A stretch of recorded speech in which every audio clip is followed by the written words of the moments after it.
We are now ready to take a deep dive into our conversation this morning. The National Petroleum Company Limited has raised the pump price of petrol, or rather what's called premium motor spirit, to 1,030 naira per litre at various outlets in Abuja on Wednesday. This price hike followed the company's decision to terminate its exclusive purchase agreement with the Dangote refinery. Earlier on Monday, NNPC ended the agreement, allowing other marketers to directly purchase petrol from the refinery. As a result, NNPC is no longer the sole off-taker, and marketers are now free to negotiate price directly with the Dangote refinery.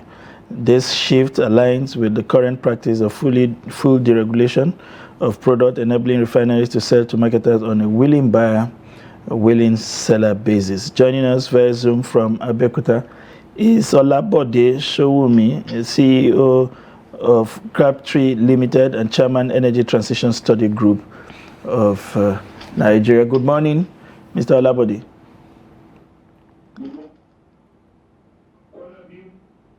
Kwana Berkete. Thank you very much.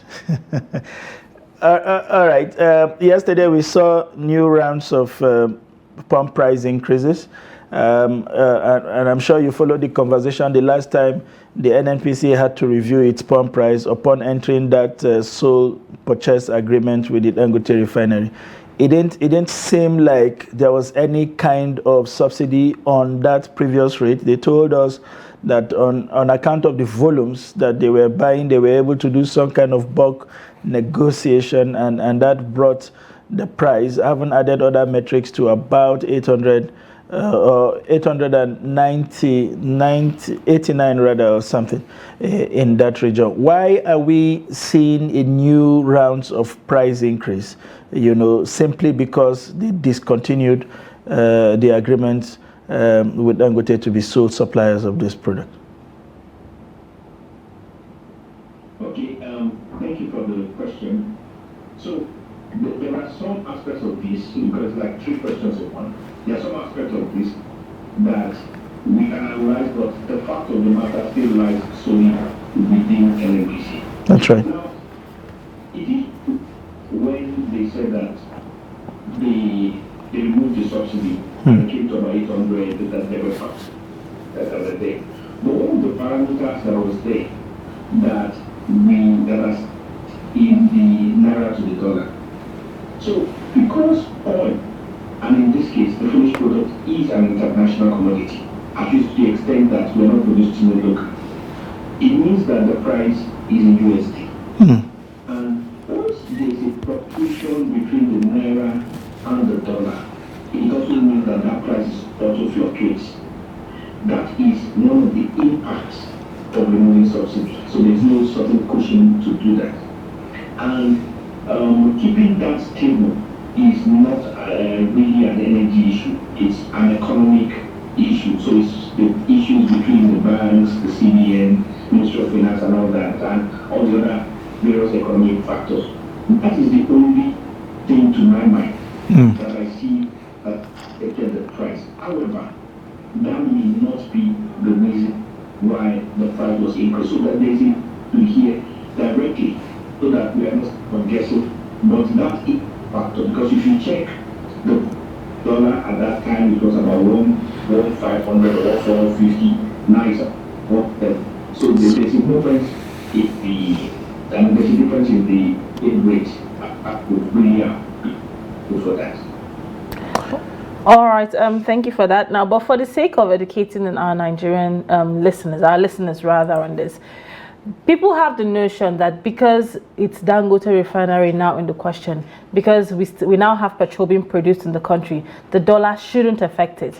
NNPCL has come and said that they're going to be selling crude in naira. So why are we still talking about dollars and global prices? So let's educate our listeners, our viewers rather, a little bit on that. So the deal between the federal government and Dangote for the naira has not yet taken off. That's number one. Then number two, the products that NNPC is selling is not Dangote products. As you realize that NNPC is no longer the sole off-taker from the Dangote refinery. So it will depend on where they're getting their own product from. And at what cost Dangote is also selling his product. I think that has also not been made official. So, to be honest, there is a lot of opaqueness in respect to the price dynamics. There's a lot of information from the part of NNPC that is not quite public in terms of its landing price, and which has not been public for decades. There's a lot of information from the Dangote side which is not quite public. We can understand they are a private company. There's also information from the marketers that are not quite public. You see, when this information becomes public, when it becomes available, that we can now do a more scientific analysis of what is happening to know who and who is really in the interest of Nigerians. Because for now, we can just assume, just like we assumed that there was going to be significant changes once the refinery came on board.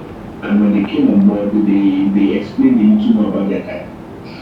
It is not in our interest to assume.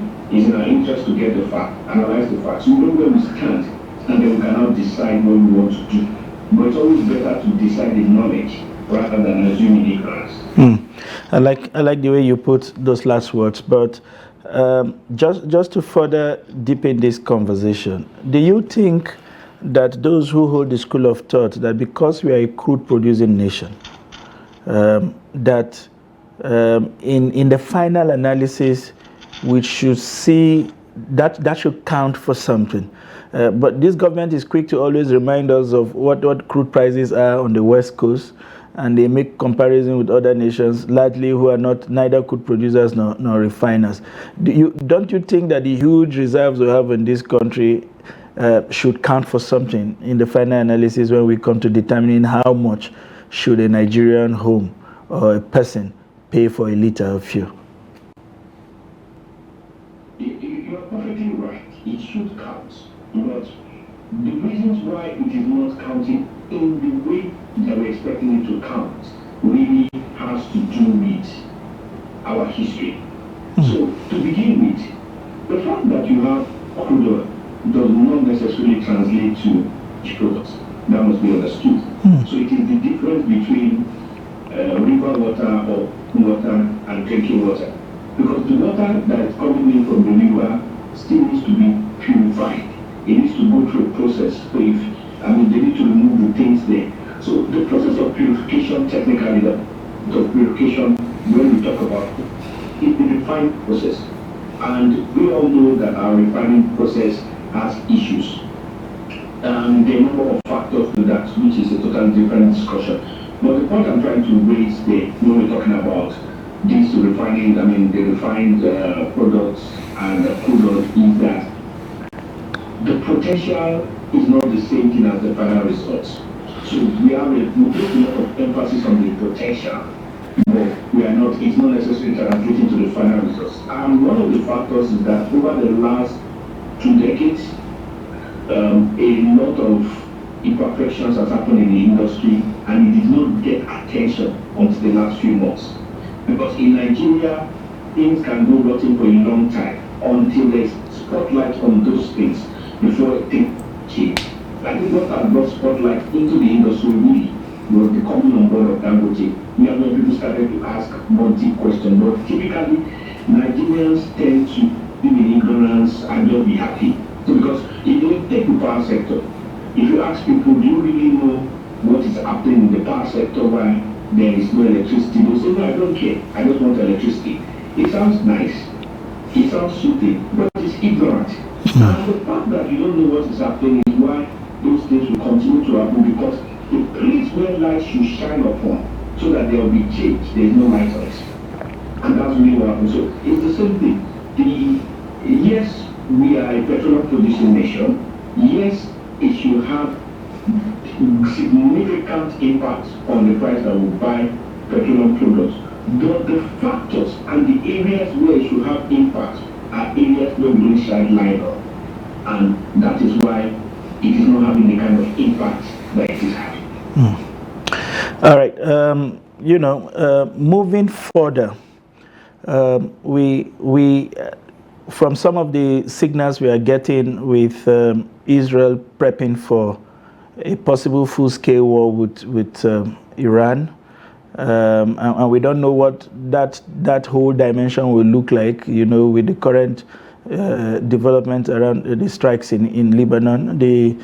The Russia-Ukrainian crisis doesn't look like something that will go off the radar anytime soon. And we know the complication that the Israel-Iran war will bring in, beside Iran being a major supplier of oil, blocking, those critical channels for the supply chain.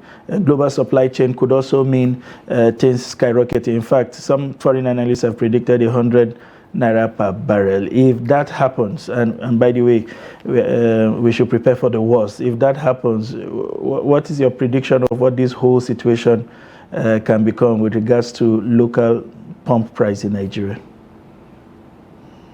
So first of all, this is where we need to be proactive, and that's what I was saying. It's a knowledge-based industry. If that happens, it's good and bad news for Nigeria, but not good news. Not good news because we have greater income into the country, money to use for development and all that. But more money coming into government coffers does not necessarily translate to better development, because there's a difference between the income coming in and the income being used judiciously.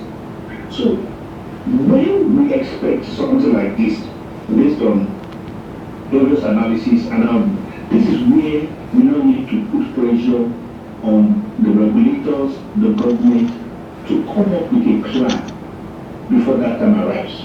So what we tend to do, and I mean as gentlemen of the press, what you can also do is to demand that government come up with a plan ahead of that, so that we are proactive rather than being reactive. And that's the truth.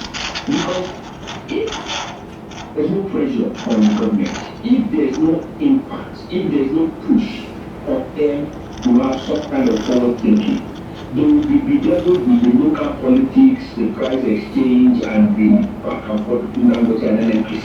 And once that price comes, they react.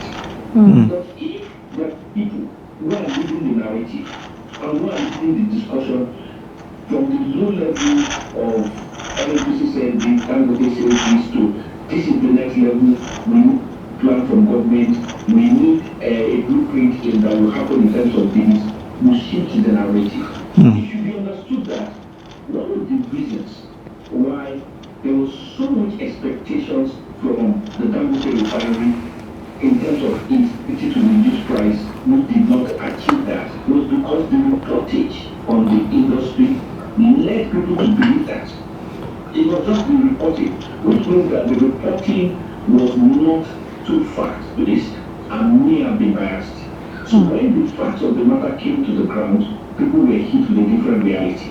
So, like I said, it's a knowledge-based industry, it's a technical industry, but it is incumbent upon us, it is important for us to ensure that we push the discussion, we push the narrative in a way that people are held accountable and people are forward-thinking, and Nigerians experience the drama of two co-investors who are going back and forth to get an advantage for themselves. Because at the end of the day, the NPC themselves, they are investors in millions of dollars in the Dangote refinery.